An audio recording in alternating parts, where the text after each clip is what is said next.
Thank you. Welcome, John and Petra.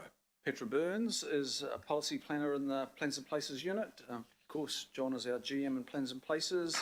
And this matter is at page 89 of our agenda, and this is a private plan change request at Alpine Road, Ko Kapakapa. John, with you, please. Right, thank you, Mr. Chair. Good afternoon, members of the committee. Yet another private plan change coming to you for a decision to accept, adopt or reject the request by the applicant. And just to recap, the fairly straightforward private plan changes that don't raise any potential strategic issues, we are still dealing with understaffed delegations, so there are some private plan changes that we're accepting in that way, but this particular one here, as you'll hear from Petra, raises some matters of interest, shall we say, that really indicated that it was the best idea to bring it to you for a decision rather than to exercise our delegations, which do apply to any private plan change. So Petra's a policy planner in our Plans and Places department. I think this is her first presentation to you at committee, so I'll hand over to Petra now, who'll talk you through the private plan change and our recommendations. Thanks. Thank you, John, and welcome, Petra. Thank you, Chair. Right, tēnā koutou. I'm, as you already know now, Petra Burns, a policy planner from Plans and Places. Today I'm going to speak to you about a private plan change request to the Auckland Unitary Plan in Ko Kapakapa and ask you to make a decision under Clause 25 of Schedule 1 of the RMA to either accept the request for processing, reject the request, adopt it for council to process as a council plan change, or decide to deal with the request as if it were an application for resource consent. The request was lodged by SH16 Limited in February last year, and since then we have requested and received further information on the request under Clause 23. The request seeks to rezone 28 hectares of rural production land to countryside living zone, allowing for approximately 11 countryside living lots. The area is to the north of the village of Ko Kapakapa and adjacent to existing countryside living zoned land to the southeast.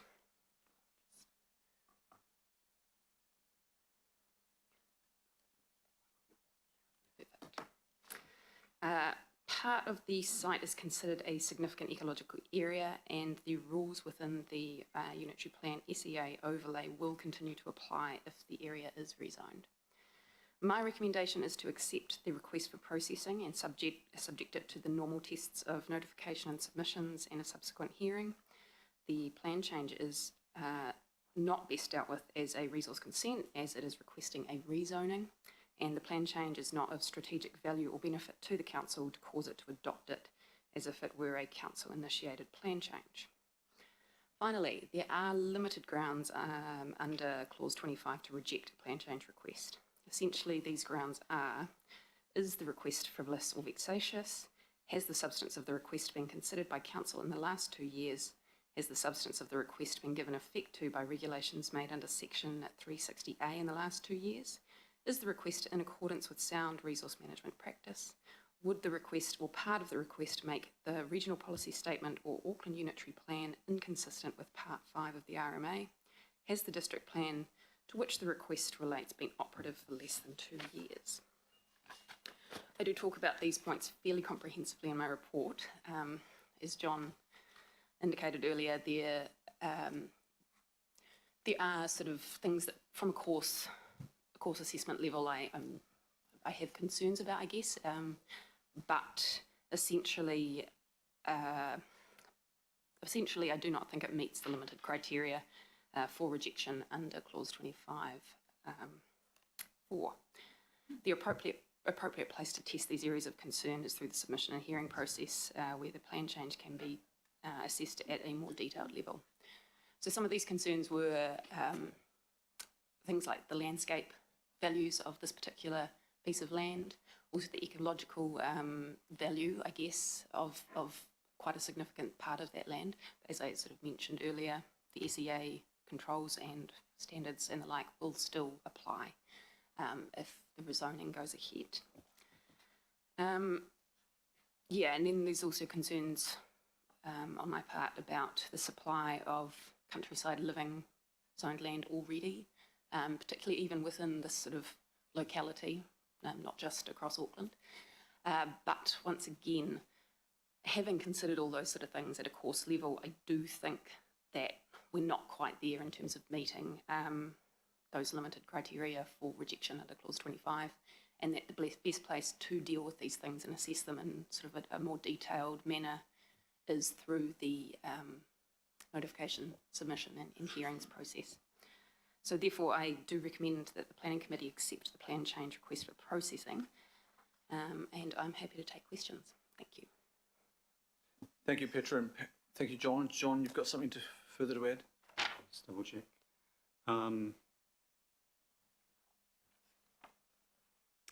Yes, I mean, in the past, in situations like this, we have had a decision of the committee to make a submission to see through some of the concerns that Petra has raised.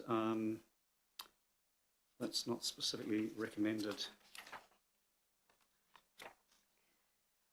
Oh, apologies, it is, sorry. So that's the point that Petra didn't raise, that I was just looking for there, that we are also recommending that the council makes a submission to progress these issues in a detailed assessment and takes it into a hearing on that basis, with delegation to yourself as chair and to the deputy chair and a member of the Independent Māori Statutory Board to sign off that submission. Thank you.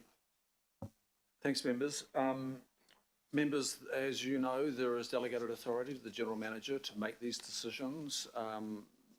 Applications for private plan changes, the General Manager and his team view as being of political interest are brought to us. They're brought because, as Petra has just outlined, we're not quite there to reject it, but we need to make a submission. I was of a mixed mind on this one, but as chair, I'm going to move the recommendations with reluctance, but informed by the material before us. I understand legal have also looked at this, but we do need to make a very strong submission.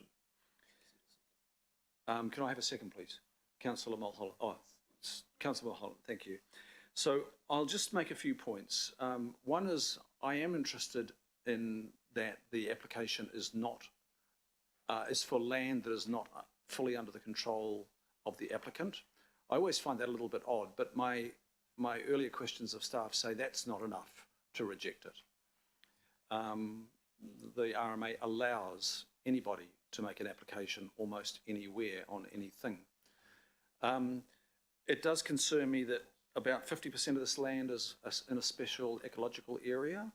It does concern me that the land is extremely steep. I think it's the southwestern corner is at 145 metres, then it drops away to something like 30 metres. That is a steep parcel of land to get countryside living on of any quality. Note it's also not considered in the future urban land supply strategy. There are a number of matters that trigger the importance of the council making a submission.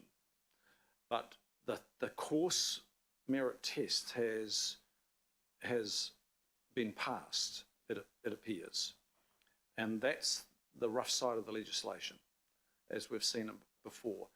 It doesn't really come close to an earlier private plan change that we did consider in the south.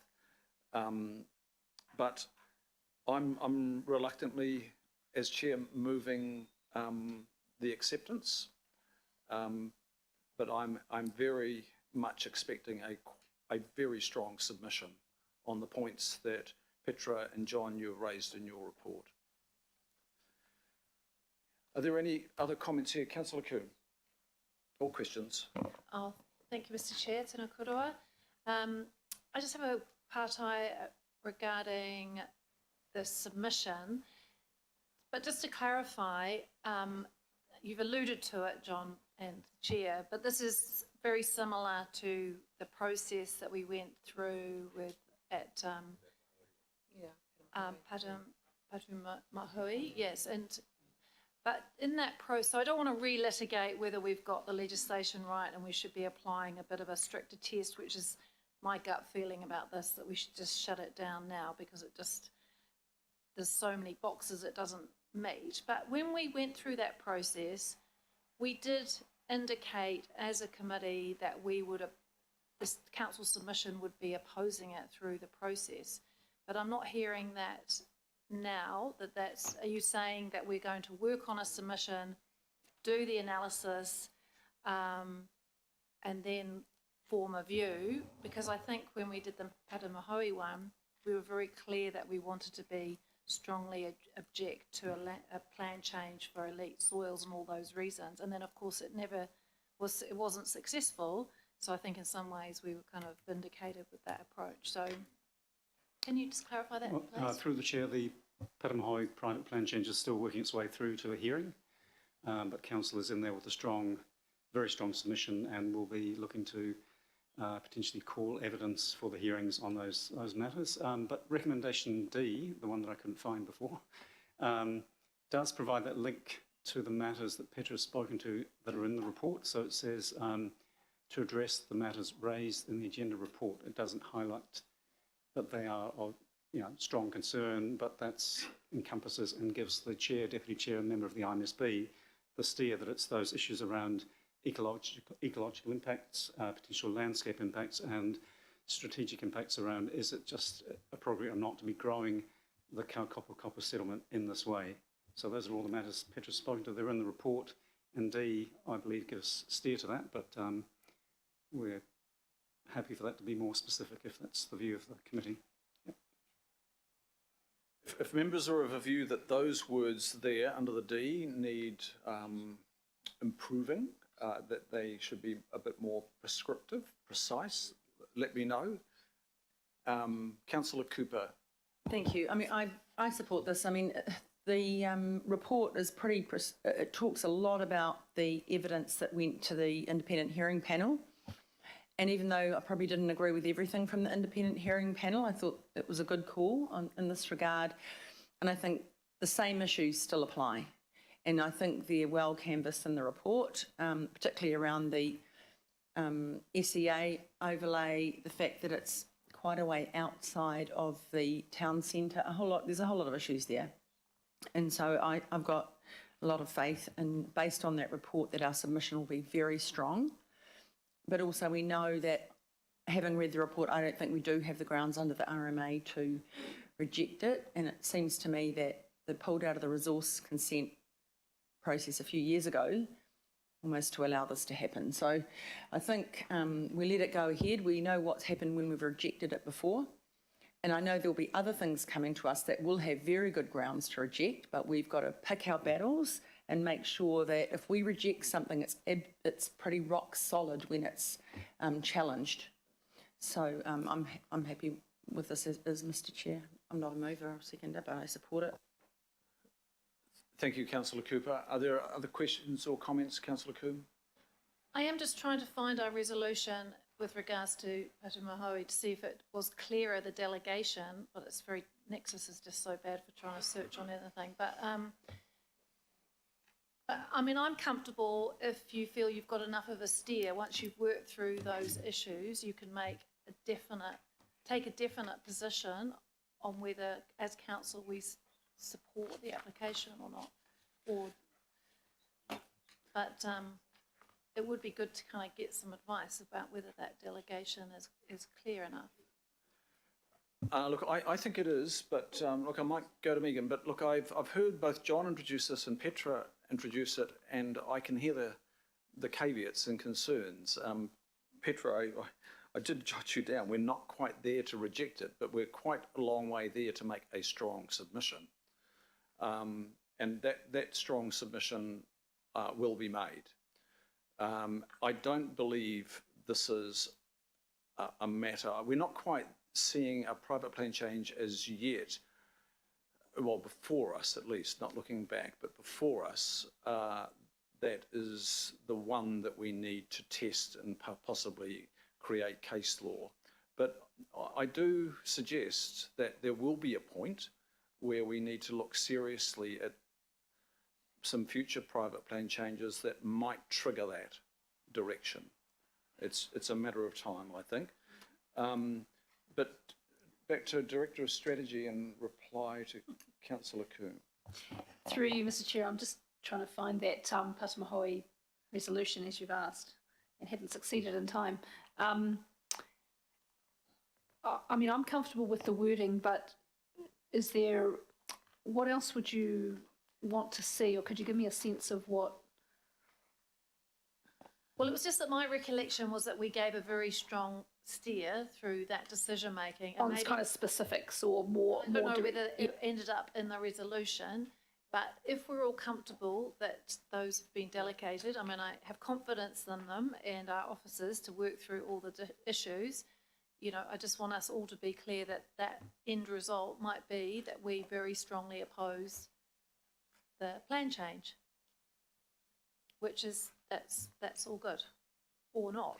You know, I'm not preempting where that process ends up. I just don't want those who are delegated to get stuck. So at the moment, that D doesn't say that the submission is to ultimately reject or raise any particular concerns. So it could say that, of course. I think our advice to you is that we have raised some concerns once we go into a finer grain detail of analysis, because as Petra said, this is as they call it, the coarse grain analysis. So having an open mind, we would not be doing that now. When we do go into that, we may well have some concerns, but that doesn't even mean that we would be recommending that it not get approved. We could still have some concerns and want to have that raised at the hearing. So I'm comfortable with where it is at. We will just need to come back to you about where it finally lands once we've done more of that analysis.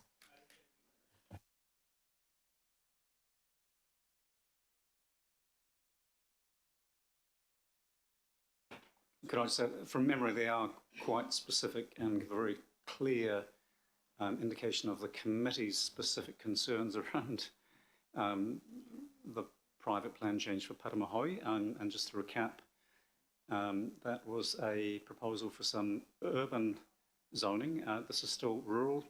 It's countryside living, but it's still what we class as a rural zone. And Patamahoe obviously had significant soils on it, so in that case the committee from memory did feel it was important to record on the record those matters of concern around soils and an urbanisation. So not necessarily downplaying the concerns we have with this one, but they're both quite different in terms of the matters. They are. You've found them out there. I have, thanks Councillor Hills. So it said that accepting the private plan change request will enable a range of matters, including infrastructure provision and development on elite and prime soils, to be considered on their merits during a public participatory planning process. So the context was slightly different of that conversation, but that's how we wove through. Clearly those were at least 2 or 3 concerns that we would want to put into our submission, but even that didn't say that ultimately that submission would be, say, requesting it to be. So there is the same delegation, yes, same wording. That was kind of an additional recommendation in the context of that conversation. Yeah. Okay, thank you. Councillor Sayers, please. Thank you, Mr Chair. Petra, John, thank you for your presentation. A couple of questions, if I may. First one was around probably picking up on John, your comment about perhaps alluding that we could make D a little bit stronger, and then your follow-up comment, Councillor Darby, about, perhaps we could make that stronger. So my question is around, could you elaborate, you're a bit more of an expert in this area than I and Chief of Staff, what you were suggesting, or could you elaborate on how we could make D stronger? Did you have, either of you have some thoughts about how we could make that stronger? Well, I think that the Director of Strategy has just outlined how we made it stronger. She's managed to compare, say, the motion D here with the motions that went through on Patamahoe, and the Patamahoe motion was to make a submission opposing and then outlining a few key areas. At the moment, we're not signalling opposition, but that doesn't mean to say that as the staff do their finer grain work, remember this is just course analysis at this stage, once you drop down into a deeper analysis, the staff might find that there is a case for a submission that could be supportive or opposing. I'm not sure yet.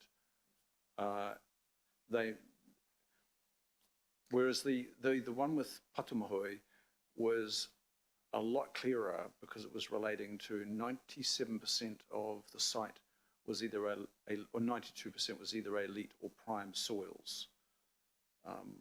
That was sort of the glaring thing that popped out on the Patumohoi application. Does that cover your question in terms of the difference? It does. I just thought you were alluding to there was some potential wording that we could add, and I was just trying to flush that out if there was. Yeah. Yeah. And that's a good point. So we could go as far as a submission opposing, but then you'd probably have to maybe list a few key things. I'm not sure whether we have enough information to arrive at opposing at this time. Through the chair, we don't. I'm speaking on behalf of Petra. We wouldn't feel comfortable in saying that at the moment, but what we will do is do that analysis and let you know. Yeah. Right.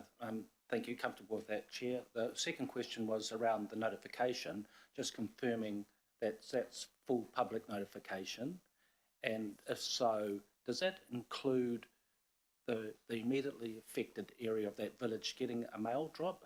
How are they notified? So what we do with private plan changes and council plan changes is they are fully publicly notified. That means there's an advertisement placed in the New Zealand Herald and on the council website, and then we would do some analysis of who are considered to be the sort of most directly affected parties. Typically that would be immediate neighbours, but we often go beyond that to other parties as well. So we haven't done that analysis yet. If you do accept the private plan change, that's the next thing that we do, but we would typically write directly to the immediate people in the immediate vicinity, but we just haven't got a map to show you that. But that's the work we do after something is accepted. Yeah, but anyone can make a submission. Yeah, I guess it's just trying to alert that area that may it might be of a surprise. And on the map that is there, it is close to the village, you know, and there is another subdivision there with quite a lot of housing. So I think it butts right against another little subdivision that's there. So could I suggest that all those people are notified? Yeah, in that subdivision. I think it's good to receive that suggestion, but as I said, we still need to do the work to define the boundary of it, but we'll take that suggestion on board. Yep. And the delegated members will ensure that the submission is distributed amongst all the members of this committee prior to it being absolutely finalised, so you will see it, Councillor Sayers. Councillor Hills. Thank you, Chair. And just, so with the issue we have with Section 70A of the RMA prohibiting us from making rules in the unitary plan regarding or considering the climate change effects of any greenhouse gas emissions, how can we, is there any other way we can consider that because of Te Tarakia Tāwhiri and our other plans, or can we only consider what's in the RMA?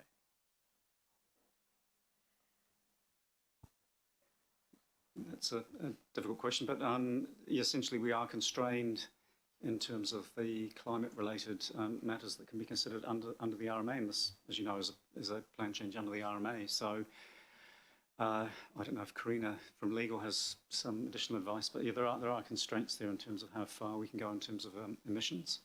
But there are a range of other grounds, as we pointed out, that can be raised in submission around ecological impacts, landscape impacts, and just growth management in general, which has a strong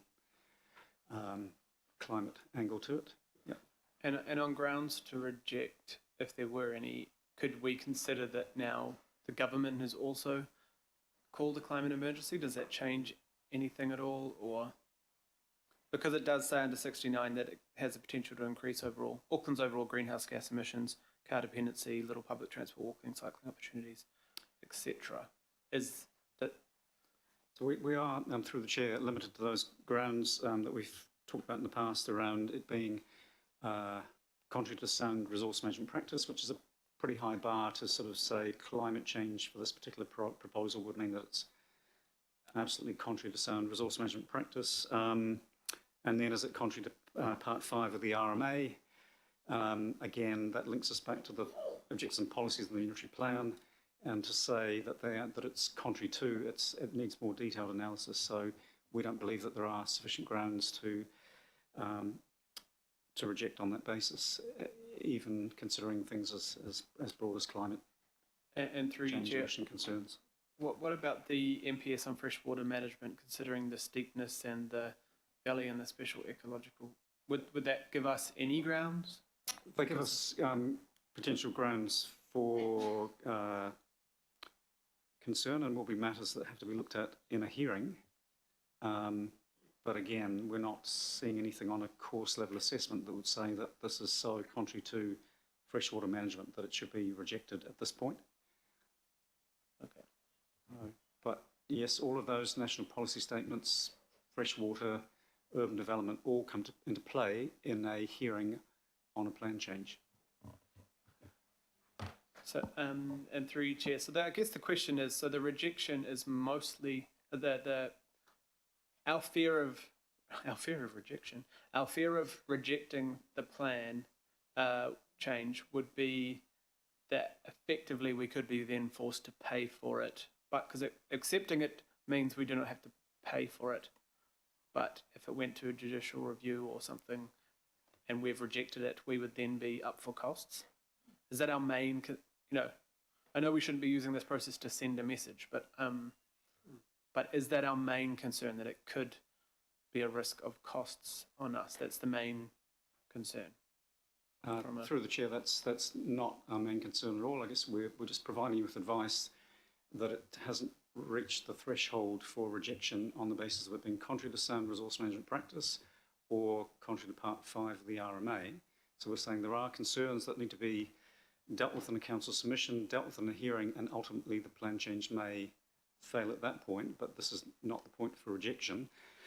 So we're not giving you this advice or recommending don't reject it because it will cost more if you do. If it was rejected, the applicant can then appeal to the Environment Court, and that would come at a cost, but that's not the primary driver for our recommendations. Making a submission on private plan changes does come at a cost to council, so that can be managed within our current budget, but cost isn't the driver for the recommendation.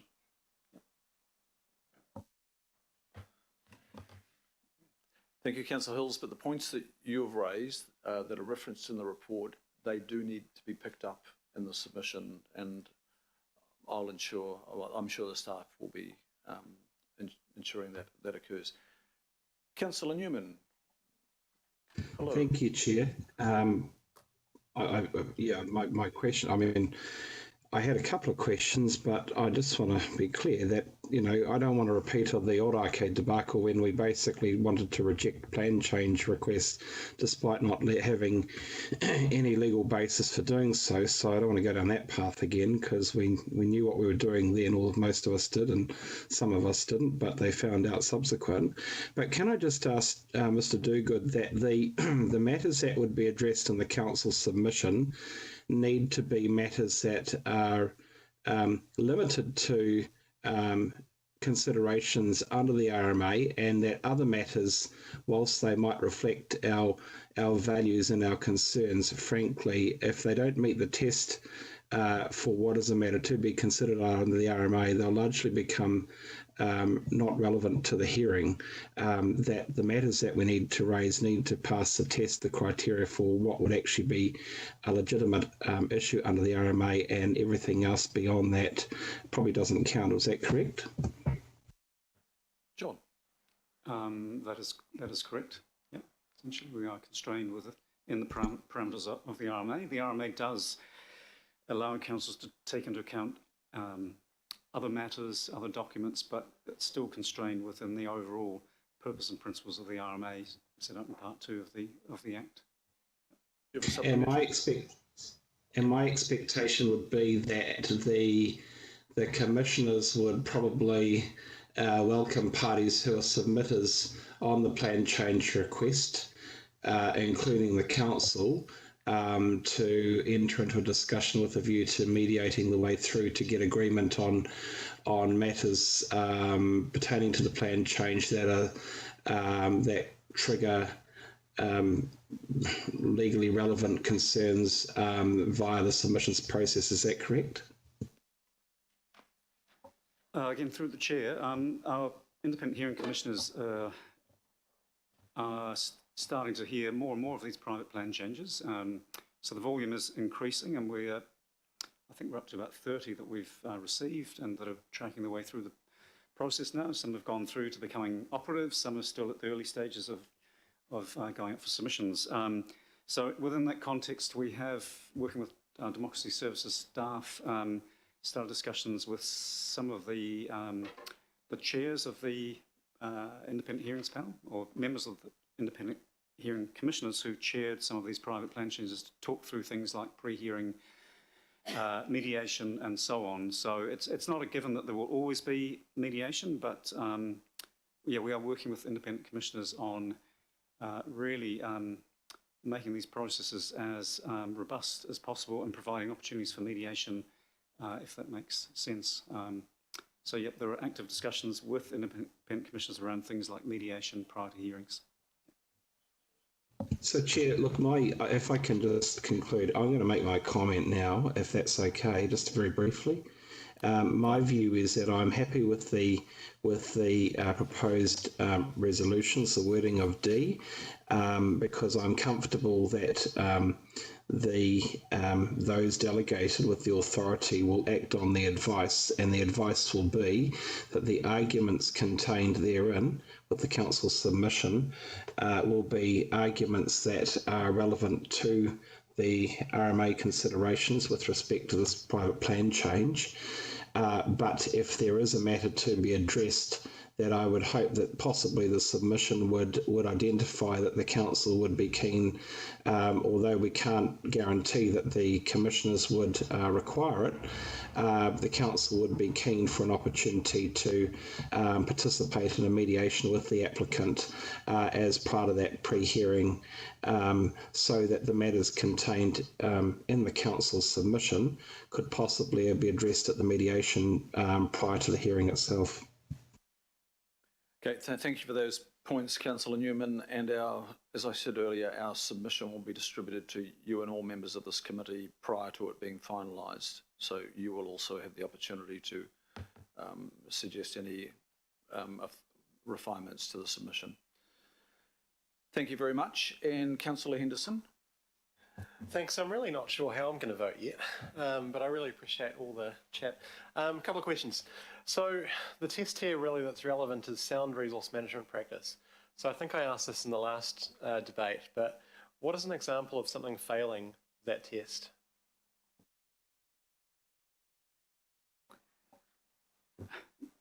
John, it's a very tricky question, and so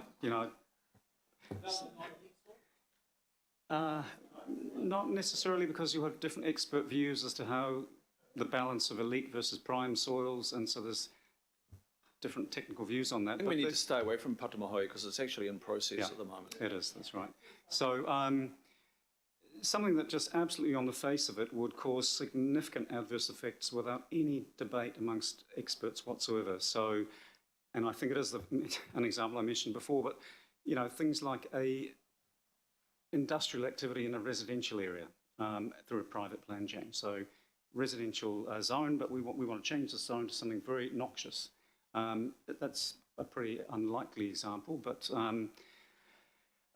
it probably comes down to things that just absolutely on the face of it, it's unequivocal. There are significant adverse effects. It doesn't need any expert to sort of debate that. Thanks. Just a short follow-up. So to what extent is a structure plan for a community relevant to an assessment of sound resource management practice? Because I notice there's stuff in the report here about the structure plan of Kaupapa. Through the Chair, it's relevant to the overall assessment of under the reference to Part 5, I think, of the RMA. So it is a document that can be taken into account, but it's given relatively limited weight as opposed to what's in the unitary plan itself. It's probably given more weight in the RMA, but it can be a bit of a guide, a bit of a steer, but it wouldn't be in and of itself a reason to reject. So maybe just put that in simple terms. If the land use proposed through a plan change contradicts a structure plan, that in and of itself would not give us grounds to reject the private plan change. You would have to build on other factors such as significant landscape impacts or ecological impacts that are on the face of it absolutely, obviously adverse. Yeah. Sorry, Chair, just one last thing. Are we doing comments through this, or are we coming back to that? Okay, just a very quick comment. Yeah, look, I'm still not sure where I'm going with this, but I think that at some point we have to say, look, and I note the fantastic elements in the report here on climate change. At some point we have to say, look, the climate outcomes are not good enough. We've got to vote it down for climate change reasons. And I note all the evidence in here, which is very good about that. But that's kind of what I'm thinking. I'm just not comfortable with this at all. Yeah, don't know how I'm going to vote yet. Thank you, though. Thank you, Councillor Henderson. And comment from Councillor Mulholland? Comment, and maybe I'll throw it in as a question, but I do want to thank the staff for the work that you do and the information that you make available to us, because that's important. One thing I just want to note, just for the record, of course, is that everyone appears to be wanting to leave, but I think, the last speaker, and I'm sorry, but that's life. Here we are.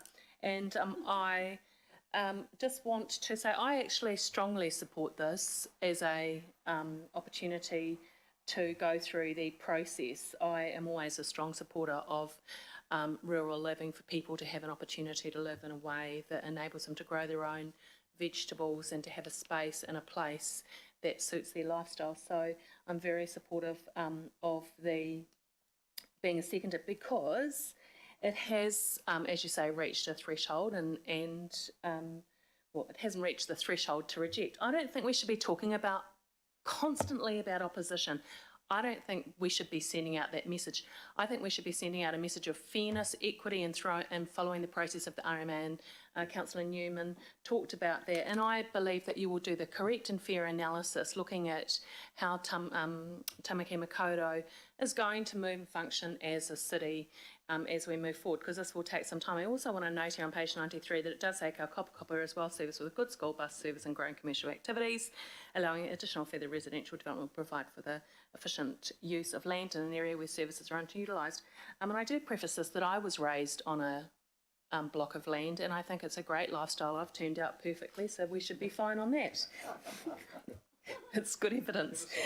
So I do trust the staff to take the appropriate tests and criteria under the RMA as well. I think that we could have just, we could essentially leave it there. So we are following the process, Chair, but I don't think we should always be talking about opposition, because it is sometimes good for people to have a lifestyle opportunity, and they engage and contribute to society and community as well. So kia ora, and thank you. I really appreciate all the information. It does make it easier for me, because you're the experts. Kia ora, thanks, Chair. Thank you, Councillor Mulholland. You're the penultimate speaker. The last task is with Councillor Sayers, and then we'll take the vote. Thank you, Mr. Chair. I'm not going to support the recommendation. I think it should be rejected. We've delegated authority to staff on certain levels of plan changes, doing a great job there, and that's totally appropriate for that level of plan change, right? So, well, good job, and pat on the back there. But we also have taken a decision as a council to live zone certain areas and to build Auckland in a certain way. And at some point we need to hold the line on that. And all I can see here is creep, right, coming in. And the officers have explained to us that, this isn't about saving money and not going to the Environment Court. This isn't the driver behind this recommendation. I think I think we should be going to the Environment Court and getting some legal rulings on this now. And that's why I can't support this. It doesn't rest well with me. So I will be voting against. Thank you. Thank you, councillor, and you're the councillor for that ward, and you know it well. Thank you. Appreciate your contributions. Members will take a vote, but we had a call from Councillor Newman to take a division on the vote, and so we'll go to the vote now, and I'll hand to our governance advisor to call it. Thank you, members. You're voting on item 10. Councillor Darby. For. Councillor Casey. Yes. Councillor Cashmore. Aye. Councillor Coombe. Aye. Councillor Cooper. Aye. Councillor Dalton. Aye. Councillor Fletcher. For. Councillor Henderson. No. Mayor Goff. Aye. Councillor Hills. No. Councillor Mulholland. For. Councillor Newman. Full process. Councillor Sayers. Against. Councillor Stewart. No. Councillor Walker. Councillor Watson. Councillor Young. For.